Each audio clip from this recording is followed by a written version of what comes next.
क्या आपने कभी देखा है कि दुनिया के सबसे सफल लोग हमेशा वे नहीं होते जो फैक्ट्रियां बनाते हैं, हजारों कर्मचारियों को रखते हैं या लाखों डॉलर निवेश करते हैं? कभी कभी वे बस वही होते हैं जिनके पास एक सरल विचार था। सोचिए, दुकान में दिखने वाला हर प्रोडक्ट किसी के दिमाग में एक आइडिया से शुरू हुआ था। एक खिलौना, रसोई का टूल, यहां तक कि आपके पसंदीदा स्नैक की पैकेजिंग भी। यह सब किसी ऐसे व्यक्ति ने डिजाइन किया जिसने पूछा, क्या यह बेहतर हो सकता है? अब वह राज्य जो ज्यादातर लोग नहीं जानते।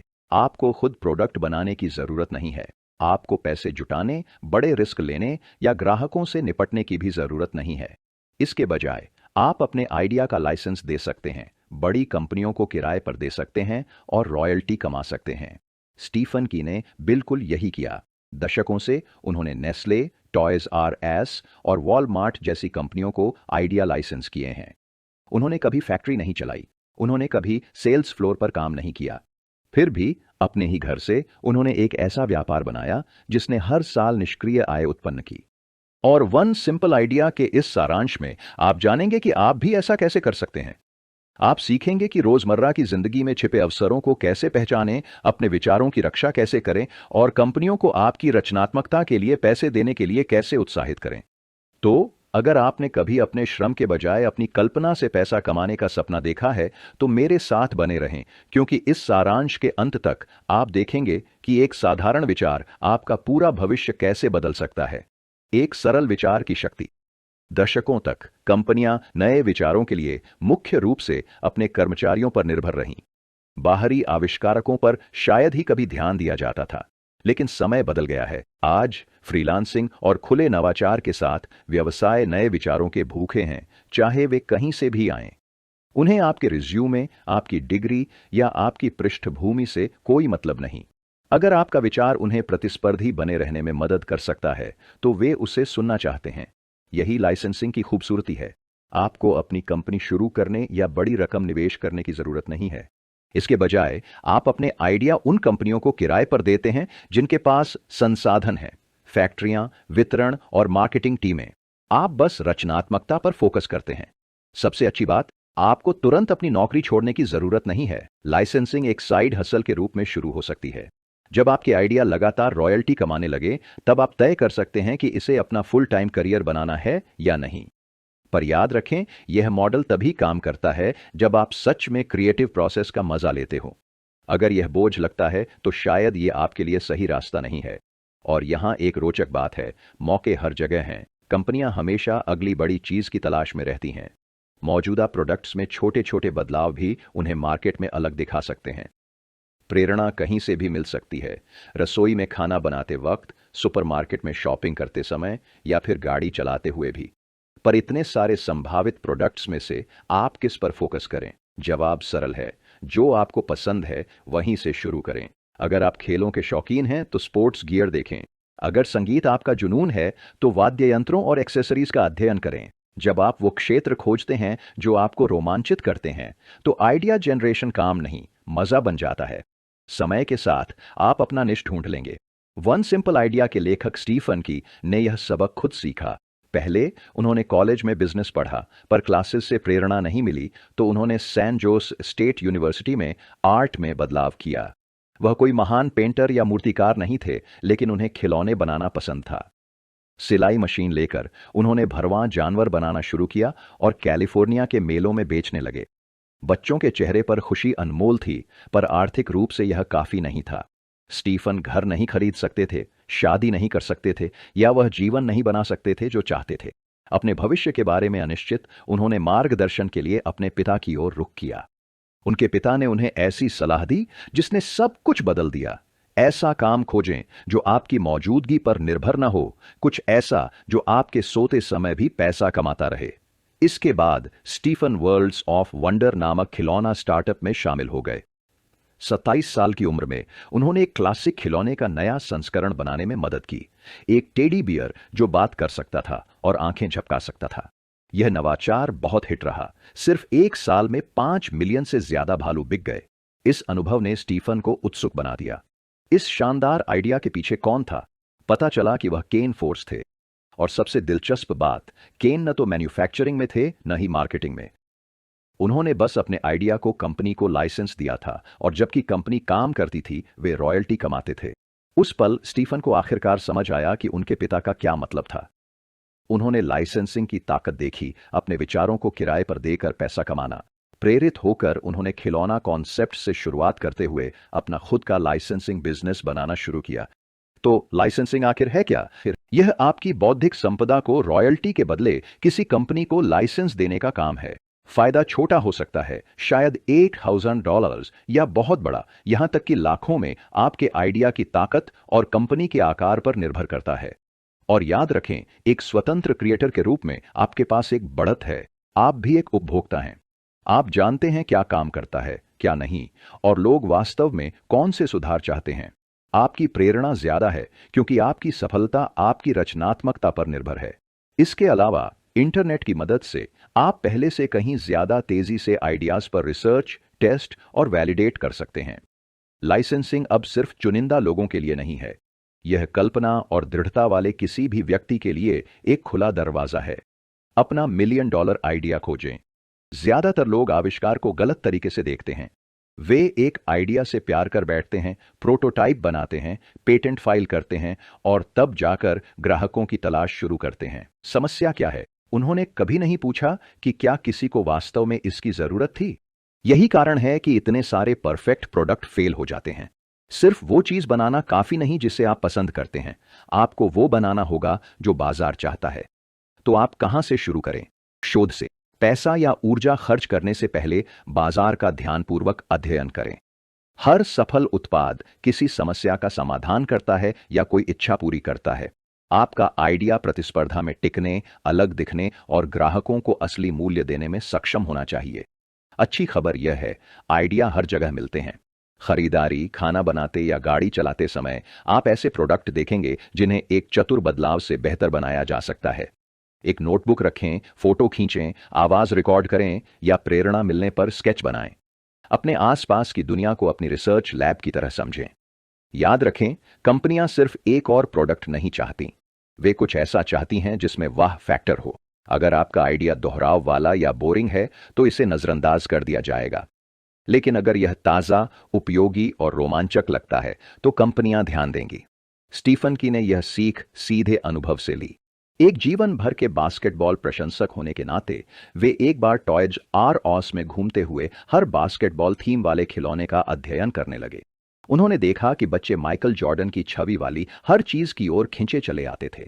इस एक अवलोकन ने उन्हें खेल के उत्साह से जुड़े नए खिलौनों के विचार पर मंथन करने को प्रेरित किया। यही है बाजार शोध का सार। रुझानों पर नजर रखें, प्रतिक्रियाओं पर ध्यान दें और मूल्य जोड़ने के अवसर खोजें। दुकानों पर जाएं, ब्लॉग और ऑनलाइन मंचों का अध्ययन करें, ट्रेंड जानने के लिए सोशल मीडिया फॉलो करें। जितना अधिक आप बाजार को समझेंगे, अपने विचार को स्थापित करना उतना ही आसान होगा। जिस क्षेत्र में आप जुनूनी हैं, उसमें गहराई से उतरें। मुख्य कंपनियां कौन हैं? सबसे ज्यादा बिकने वाले उत्पाद क्या हैं? शेल्फ पर कौन सी विशेषताएं, डिजाइन और कीमत श्रेणियां छाई हुई हैं?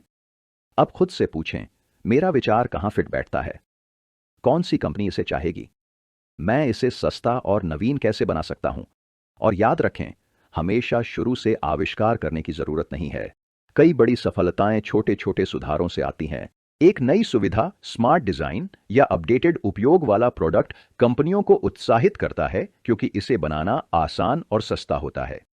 रचनात्मकता खुद एक मांसपेशी की तरह है, जितना अभ्यास करेंगे उतनी ही मजबूत होती जाएगी। किताबें पढ़ें, कैफे घूमें, देखें लोग रोजमर्रा की चीजों से कैसे जुड़ते हैं और खुद को नए अनुभवों से रूबरू कराएं। हर अवलोकन प्रेरणा का स्रोत बन सकता है। एक शक्तिशाली टूल है मिक्स एंड मैच गेम। दो प्रोडक्ट लें और उन्हें जोड़ने की कल्पना करें। कैमरा फोन के आने से पहले किसी ने सोचा होगा, क्या होगा अगर फोन और कैमरा को जोड़ दें? इसके परिणाम ने दुनिया बदल दी। एक और तकनीक है क्या अगर गेम। टॉड बैश ने इसका इस्तेमाल किया। नमस्कार दोस्तों, आप यह बुक सुन रहे हैं बुकपीडियाज यूट्यूब चैनल के माध्यम से। अगर यह बुक आपको पसंद आई है तो मेरे यूट्यूब चैनल बुकपीडियाज को सब्सक्राइब करना मत भूलना। वर्ड लॉक बनाने के लिए वह एक दिन सोचकर उठा, क्या होगा अगर ताले में नंबरों की जगह अक्षर हों? यह सरल सवाल एक सफल प्रोडक्ट बन गया क्योंकि लोगों को अपने शब्द आधारित कोड बनाने का आइडिया पसंद आया। सीख, आपका मिलियन डॉलर आइडिया जटिल होना जरूरी नहीं, बस उपयोगी, आश्चर्यजनक और लोगों की चाहत के अनुरूप होना चाहिए। अपने आइडिया को साबित करें। यहां एक गलती है जो अनगिनत आविष्कारक करते हैं। वे एक शानदार आइडिया सोचते हैं, उसका खाका बनाते हैं और फिर महीनों या सालों तक परफेक्ट प्रोटोटाइप बनाने में लगे रहते हैं। वे पेटेंट फाइल करते हैं, हजारों रुपये खर्च करते हैं और आखिरकार अपना प्रोडक्ट लॉन्च करते हैं, सिर्फ यह जानने के लिए कि कोई उसे खरीदना ही नहीं चाहता। यह कड़वा सच है, कोई आइडिया तब तक सफल नहीं होता जब तक बाजार उसे साबित न करे। कंपनियों को हर साल हजारों प्रोडक्ट पिच मिलती हैं। अगर आप चाहते हैं कि आपका आइडिया अलग दिखे, तो आपको साबित करना होगा कि वह काम करता है इससे पहले कि आप साल और पैसा उस पर लगाएं। तो आप ऐसा कैसे करते हैं? अपने आइडिया को माइक्रोस्कोप के नीचे रखकर शुरू करें। बाजार का अध्ययन करें। खुद से पूछें, क्या यह सरल पर नया है? क्या यह कोई असली समस्या हल करता है? क्या मैं दूसरे क्षेत्रों के सफल आइडिया से प्रेरणा ले सकता हूं? जीन लुओमा की कहानी देखिए। उन्होंने एक ऐसी समस्या देखी जो हम सबको होती है, बंद नालियां। आम समाधान या तो हानिकारक केमिकल, मुड़ा हुआ कोट हैंगर या महंगे प्लम्बर को बुलाना था। इनमें से कोई भी सुविधाजनक या सुरक्षित नहीं था। तो जीन ने जिपिट क्लीन बनाया, किनारों पर हुक वाली एक प्लास्टिक पट्टी। इसे नाली में डालें, घुमाएं और खींचें। तुरंत यह सारी गंदगी बाहर निकाल देता है। सस्ता, आसान और कारगर। यह छोटा आइडिया बड़ी सफलता बना क्योंकि इसने एक आम समस्या को सबसे अच्छे तरीके से हल किया। आपको ऐसी ही सोच की जरूरत है। यह जांचने के लिए कि आपके आइडिया में दम है, 4 सवाल पूछें। मेरे ग्राहक कौन हैं? उन्हें यह प्रोडक्ट क्यों चाहिए? वे इसे खरीदने कहां जाएंगे? वे इसके लिए कितना पैसा देने को तैयार होंगे? एक बार जब आपके पास उत्तर हों, तो परीक्षण का समय है। आप एक छोटा प्रोटोटाइप बना सकते हैं और इसे वास्तविक उपयोगकर्ताओं को दे सकते हैं, या अगर पैसे बचाना है तो कुछ स्मार्ट करें। एक सरल ई कॉमर्स पेज बनाएं और देखें कि क्या लोग इस आइडिया के लिए पैसे देने को तैयार हैं, चाहे वो प्री ऑर्डर ही क्यों ना हो। असली खरीद यानी असली सबूत। पर याद रखें, व्यावहारिकता जरूरी है। कंपनियां ऐसे आइडिया चाहती हैं जिन्हें जल्दी बना सकें, अपने मौजूदा चैनलों से बेच सकें और सस्ते दाम पर दे सकें। अगर आपके प्रोडक्ट को नए उपकरण चाहिए या लागत बहुत ज्यादा है, तो यह मुश्किल है। जब आप अपने आइडिया को वैलिडेट करते हैं, जब असली ग्राहक दिलचस्पी दिखाते हैं, तब आपको विश्वास मिलता है। और इस विश्वास के साथ कंपनियों को पिच करते समय आपके पास एक ताकतवर कहानी होगी। देखिए, मैंने पहले ही साबित कर दिया है कि लोग इसे चाहते हैं। और लाइसेंसिंग में यह सबूत अस्वीकृति और रॉयल्टी चेक के बीच का अंतर हो सकता है। अपने आइडिया को पिच करने के लिए तैयार रहें। अब आप जानते हैं कि किसी कंपनी का ध्यान आकर्षित करने के लिए आपको महंगा प्रोटोटाइप बनाने पर हजारों रुपए खर्च करने की जरूरत नहीं है। सबसे महत्वपूर्ण है कि आप अपना आइडिया कैसे पेश करते हैं। कंपनियां व्यस्त होती हैं। वे न तो 10 मिनट का ईमेल पढ़ना चाहती हैं और न ही लंबी जटिल प्रेजेंटेशन देखना। उन्हें बस एक बात से मतलब है, इसमें उनके लिए क्या फायदा है।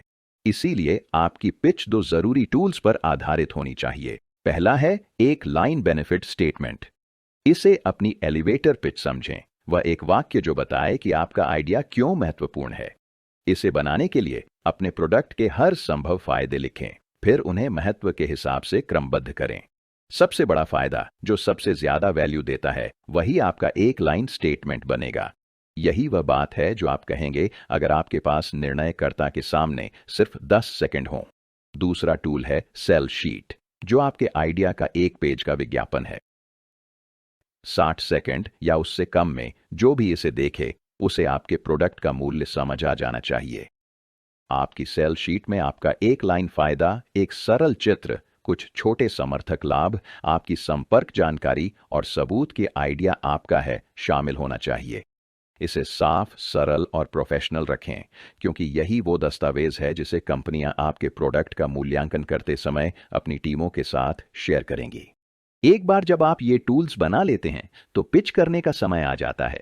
लेकिन यहां एक सुनहरा नियम है, बिना अनुमति के कभी भी अपनी सेल शीट न भेजें। इसके बजाय पहले कंपनी से संपर्क करें, अपना एक लाइन फायदा बताएं और अगर वे दिलचस्पी दिखाएं तो एक छोटे कवर लेटर के साथ अपनी सेल शीट भेजें। कवर लेटर बस एक परिचय और धन्यवाद नोट है, और आपको इसे हमेशा पीडीएफ के रूप में भेजना चाहिए ताकि सब कुछ सुरक्षित और प्रोफेशनल रहे। अब आप सोच रहे होंगे, क्या आपको यह सब करने के लिए नौकरी छोड़नी होगी? जवाब है नहीं। लाइसेंसिंग एक साइड हसल के रूप में शुरू हो सकती है, जिसे आप अपने खाली समय में कर सकते हैं। जेफ और मार्क की कहानी लें, दो दोस्त जिन्होंने संगीत के लिए जुनून साझा किया। दोनों के पास पूर्णकालिक नौकरियां, परिवार और बहुत कम खाली समय था, लेकिन जब भी मौका मिलता, यात्रा के दौरान, काम पर ब्रेक या वीकेंड में, वे आइडिया पर ब्रेनस्टॉर्म करते। साथ मिलकर उन्होंने रूम्बा शेखर का एक अपडेटेड वर्जन बनाया। उन्होंने अपने वन लाइन स्टेटमेंट को सुधारा, अपनी सेल शीट को पॉलिश किया और आखिरकार अपना आइडिया पिच किया। नतीजा था दुनिया की सबसे बड़ी म्यूजिक कंपनियों में से एक के साथ डील। उनकी सफलता साबित करती है कि आपको सब कुछ दांव पर लगाने या पहले दिन नौकरी छोड़ने की जरूरत नहीं है। एक समय में एक आइडिया पर फोकस करें। जब वह आइडिया रॉयल्टी जनरेट करने लगे, तब अगले पर बढ़ें।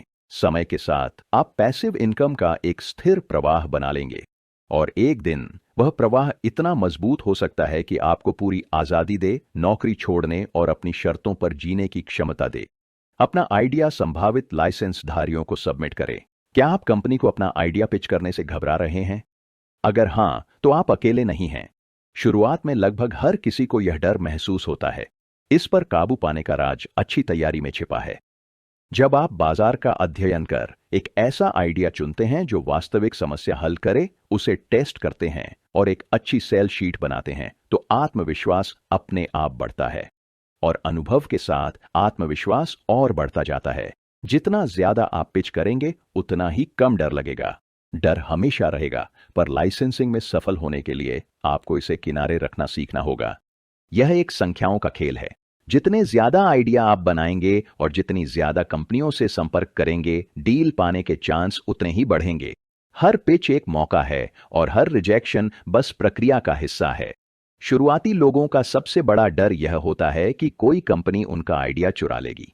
यह आम चिंता है, पर हकीकत में ऐसा बहुत कम होता है। कंपनियां अपनी साख को बहुत महत्व देती हैं, खासकर आज के दौर में जहां सोशल मीडिया विश्वास तोड़ सकता है। कभी कभी आप बाजार में कोई ऐसा प्रोडक्ट देख सकते हैं जो आपके जैसा लगता है। चोरी मानने से पहले याद रखें कि विचार अक्सर मिलते जुलते होते हैं, और बिना सबूत के किसी कंपनी पर आरोप लगाना आपकी विश्वसनीयता को नुकसान पहुंचा सकता है। अपनी प्रतिष्ठा की रक्षा करें, क्योंकि इस व्यवसाय में विश्वास ही सब कुछ है। एक और डर है कोल्ड कॉलिंग का। फोन उठाकर किसी अजनबी को कॉल करना असहज लग सकता है, लेकिन याद रखें, आप कोई एहसान नहीं मांग रहे हैं, आप उन्हें एक अवसर दे रहे हैं। अगर आपने एक मजबूत लाभ वाक्य और स्पष्ट सेल शीट तैयार की है, तो कॉल कुछ मिनटों से ज्यादा नहीं चलेगी। पहले से अपनी पिच का अभ्यास करें और अपने उत्साह को झलकने दें। यही ऊर्जा अक्सर अनदेखे होने और गंभीरता से लिए जाने के बीच का अंतर बनाती है। सबसे आम डर है असफलता का, और सच यह है कि आप असफल होंगे, सिर्फ एक बार नहीं बल्कि कई बार। यह सामान्य है। लाइसेंसिंग मछली पकड़ने जैसा है। जितनी ज्यादा लाइनें डालेंगे, उतनी ही ज्यादा संभावना है कि कुछ पकड़ में आएगा। असफलता को अपने रास्ते में न आने दें, बल्कि इसे सीखने का मौका समझें। जब भी आपका आइडिया रिजेक्ट हो, फीडबैक जरूर मांगें। अक्सर ऐसा इसलिए नहीं होता क्योंकि आपका आइडिया बुरा है, बस वह कंपनी की जरूरतों के अनुरूप नहीं है। वास्तव में वही आइडिया किसी दूसरी कंपनी के लिए बिल्कुल सही हो सकता है। स्टीफन एक स्क्रिप्ट के साथ कोल्ड कॉल का अभ्यास करने की सलाह देते हैं। बिल्कुल लिख लें कि आप क्या कहेंगे, इसका जोर से अभ्यास करें, संशोधित करें और दोस्तों या परिवार के सामने प्रस्तुत करें। अपना परिचय देकर अपनी कॉल शुरू करें। बताइए कि आप क्यों कॉल कर रहे हैं और उस व्यक्ति से जुड़ने का अनुरोध करें जो नए आइडिया देखता है। जितना ज्यादा अभ्यास करेंगे, उतना ही आसान होता जाएगा। टॉम की कहानी को एक उदाहरण के रूप में लें। नमस्कार दोस्तों, आप यह बुक सुन रहे हैं बुकपीडियाज यूट्यूब चैनल के माध्यम से। अगर यह बुक आपको पसंद आई है तो मेरे यूट्यूब चैनल बुकपीडियाज को सब्सक्राइब करना मत भूलना। उदाहरण, जब उन्होंने पहली बार पिचिंग शुरू की तो वे बहुत घबराए हुए थे, लेकिन कुछ कॉल करने के बाद उनका डर कम होने लगा। सिर्फ 2 हफ्तों में टॉम ने अपना पहला डील हासिल किया। इस दौरान उन्होंने कई कंपनियों को कॉल किया, अपने प्रोडक्ट को दिखाने के लिए एक सिंपल यूट्यूब वीडियो बनाया और प्रैक्टिस से अपनी स्क्रिप्ट को बेहतर बनाया। आखिरकार वे इतने कॉन्फिडेंट हो गए कि उन्हें स्क्रिप्ट की जरूरत ही नहीं रही। वे फोन उठाकर आसानी से पिच कर सकते थे। सबक सीधा है, जब तक आप कोशिश नहीं करेंगे आपको पता नहीं चलेगा। कंपनियां नए आइडियाज चाहती हैं। उन्हें प्रतिस्पर्धी बने रहने के लिए इनोवेशन चाहिए, यानी वे आपकी बात सुनने को उत्सुक हैं। हाँ, आप फेल हो सकते हैं। हाँ, आपको रिजेक्ट किया जा सकता है, पर हर कोशिश आत्मविश्वास बढ़ाती है, स्किल्स निखारती है और आपको सफलता के करीब लाती है। अपने आइडियाज को मार्केट में लाएं। किसी आइडिया को मार्केट में लाना डरावना लग सकता है, खासकर जब नेगोशिएशन शुरू हो। आप सोच सकते हैं कि एक्सपर्ट्स की टीम आपके सामने बैठी है, सारे सवालों के साथ तैयार। लेकिन यहां सच्चाई है, सफल होने के लिए आपको वकील या कॉरपोरेट वार्ताकार होना जरूरी नहीं। सही तैयारी के साथ आप अपना सौदा कर सकते हैं और अपनी रचनात्मकता का सही मूल्य पा सकते हैं। वकील रखना महंगा है, लेकिन यह फिर भी एक समझदारी भरा कदम है। मुख्य बात यह जानना है कि उन्हें कब शामिल करना है। शुरुआत में आप बातचीत खुद संभाल सकते हैं। इससे आपका पैसा बचेगा और कंपनी से व्यक्तिगत संबंध बनेगा, जिससे भविष्य में और मौके मिल सकते हैं। जब अनुबंध हस्ताक्षर के लिए तैयार हो, तब अपने वकील से जांच करवाएं कि सब कुछ आपके हित में है। खुद बातचीत करने से आपको कंपनी के काम करने के तरीके की अच्छी समझ मिलती है। आप जल्द ही जान जाएंगे कि असली फैसले कौन लेता है, उनकी प्राथमिकताएं और आपके विचार के बारे में क्या सोचते हैं। यह जानकारी न सिर्फ आपका पक्ष मजबूत करती है, बल्कि आपको उनकी टीम का हिस्सा भी बनाती है। ऐसे बोलें जैसे आप कंपनी की सफलता चाहते हैं, क्योंकि आखिरकार आप दोनों के जीतने वाला सौदा चाहते हैं। तैयारी ही सब कुछ है। मेज पर बैठने से पहले कंपनी के बारे में पूरी जानकारी इकट्ठा करें। जानें कि वे क्या उत्पाद बेचते हैं, कहां बेचते हैं और उनके बाजार में कौन सी कीमतें प्रमुख हैं। व्यापार पत्रिकाएं पढ़ें, वेबसाइट देखें और उद्योग के लोगों से बात करें। बिक्री प्रतिनिधि, विशेषज्ञ या अंदरूनी जानकारी देने वाले कर्मचारी। जितना अधिक आप जानेंगे, सवालों का सामना करते समय उतना ही आत्मविश्वास महसूस करेंगे। पैसा हमेशा किसी भी बातचीत का सबसे मुश्किल हिस्सा होता है। ज्यादातर कंपनियां आपको 3% से 5% की रॉयल्टी देने की पेशकश करेंगी। यह शुरू में अच्छा लग सकता है, लेकिन जल्दी में हां न कहें। शांत रहें और लंबे समय के बारे में सोचें। एक अच्छा सौदा आमतौर पर 5% से 7% के बीच होता है। बहुत कम लेने पर आपको पछतावा होगा। बहुत ज्यादा मांगने पर आप पूरा सौदा खो सकते हैं। ऐसा संतुलन बनाएं जहां दोनों पक्षों को लगे कि यह उचित है। इसके बाद एक्सक्लूसिविटी क्लॉज से सावधान रहें। अगर कंपनी आपके आइडिया पर विशेष अधिकार चाहती है, तो समझें कि इसका क्या मतलब है। अनन्य अधिकारों को क्षेत्र और उत्पाद श्रेणी दोनों से स्पष्ट परिभाषित करना चाहिए। उदाहरण के लिए, कोई कंपनी अमेरिका, कनाडा और मैक्सिको में विशेष अधिकार चाहती है, पर जापान जैसे छोटे बाजारों में नहीं। इससे आपको वही आइडिया किसी दूसरी विदेशी कंपनी को लाइसेंस देने का मौका मिलता है। उत्पाद श्रेणियां भी उतनी ही महत्वपूर्ण हैं। मान लीजिए स्टीफन की पेय पदार्थों के लिए एक लेबल बनाता है। अगर कोई सोडा कंपनी एक्सक्लूसिविटी चाहती है, तो स्टीफन को स्पष्ट करना होगा कि कौन से पेय शामिल हैं। अगर वे सॉफ्ट ड्रिंक, पानी और जूस कहते हैं, तो बियर बाहर है। बाद में अगर वे बियर पर उनका लेबल लगाना चाहें, तो उन्हें ज्यादा पैसे देने होंगे। यही है अपनी शर्तों को परिभाषित करने की ताकत। अंत में गारंटी के बारे में बात करते हैं। रॉयल्टी अच्छी है, लेकिन वे तुरंत भुगतान नहीं करती। कभी कभी किसी प्रोडक्ट को बाजार में आने में सालों लग जाते हैं। इसलिए आपको न्यूनतम गारंटी पर भी बातचीत करनी चाहिए। यह एक छोटा भुगतान है जो कंपनी हर साल देती है, चाहे प्रोडक्शन में कितना भी वक्त लगे। ये रॉयल्टी बढ़ने की प्रतीक्षा के दौरान सुरक्षा प्रदान करता है। आपका पहला लाइसेंसिंग सौदा थोड़ा दबाव भरा लगेगा, लेकिन अच्छी तैयारी, शोध और आत्मविश्वास से बातचीत करने पर आप सफल होंगे। शर्तों पर सहमति होने के बाद विवरण को अंतिम रूप देने के लिए अपने वकील को बुलाएं। इस तरह आप कानूनी सुरक्षा पाते हुए ऐसा अनुबंध प्राप्त करेंगे जो आपके विचार का सही मूल्य दर्शाता है। निष्कर्ष, स्टीफन की ने अपना करियर एक सत्य पर बनाया। धन बनाने के लिए फैक्ट्री या कर्मचारी नहीं चाहिए। कम उम्र में उन्होंने ऐसा काम खोजने का महत्व समझा जो बिना निरंतर मौजूदगी के आय दे। ये सोच उन्हें लाइसेंसिंग की दुनिया में ले गई, जहां विचारों को कंपनियों को किराए पर दिया जाता है।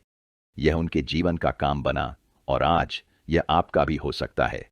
इस सारांश में आपने शुरू से लाइसेंसिंग व्यवसाय के प्रमुख चरण सीखे हैं। सबसे पहले याद रखें कि एक छोटा विचार भी आपके जीवन को बदलने की शक्ति रखता है। लाइसेंसिंग उद्यमियों के लिए बेहतरीन साइड बिजनेस है, क्योंकि इसमें समय, ऊर्जा या पैसे का बड़ा निवेश नहीं चाहिए। आप इसे अपनी नौकरी के साथ तब तक कर सकते हैं जब तक यह खुद से न चल पाए। दूसरा, बाजार शोध का महत्व कभी न भूलें। अच्छे विचार आपकी पसंद से नहीं आते, वे असली ग्राहकों की असली समस्याओं को हल करने से आते हैं। तीसरा, अपने विचारों को पेश करने से पहले उन्हें परखें। चाहे ऑनलाइन बिक्री हो या सीधी प्रतिक्रिया, सत्यापन ही विचार को व्यापारिक अवसर में बदलता है। चौथा, शुरू में अपना विचार पेश करना डरावना लग सकता है, पर अभ्यास से आत्मविश्वास बढ़ता है। एक मजबूत एक लाइन लाभ कथन और एक अच्छी सेल शीट आपके सबसे जरूरी उपकरण हैं। अंत में जब बातचीत की बात आती है तो ज्ञान ही शक्ति है। जिस कंपनी से आप डील कर रहे हैं उसके बारे में सब कुछ जानें, उनके सवालों के लिए तैयार रहें और सुनिश्चित करें कि डील आपकी रचनात्मकता का सही मूल्य दर्शाता है। और सबसे अच्छी बात यह है, आइडिया हर जगह मौजूद है। आपको प्रेरणा के बिजली की तरह आने का इंतजार करने की जरूरत नहीं है। बस किसी दुकान में जाएं, देखें लोग प्रोडक्ट्स का इस्तेमाल कैसे करते हैं, या रोजमर्रा की छोटी परेशानियों पर गौर करें। इनमें से हर पल अगले मिलियन डॉलर आइडिया की चिंगारी बन सकता है। रचनात्मकता सिर्फ चुनिंदा लोगों के लिए नहीं है, यह ऐसी चीज है जिसका हम सब अभ्यास और विकास कर सकते हैं। तो जैसे ही आप इस सारांश से आगे बढ़ें, याद रखें, लाइसेंसिंग में सफलता अगला परफेक्ट प्रोडक्ट बनाने से नहीं आती। ये अलग तरह से सोचने, मौकों को पहचानने और अपने आइडियाज दुनिया के साथ शेयर करने की हिम्मत से आती है।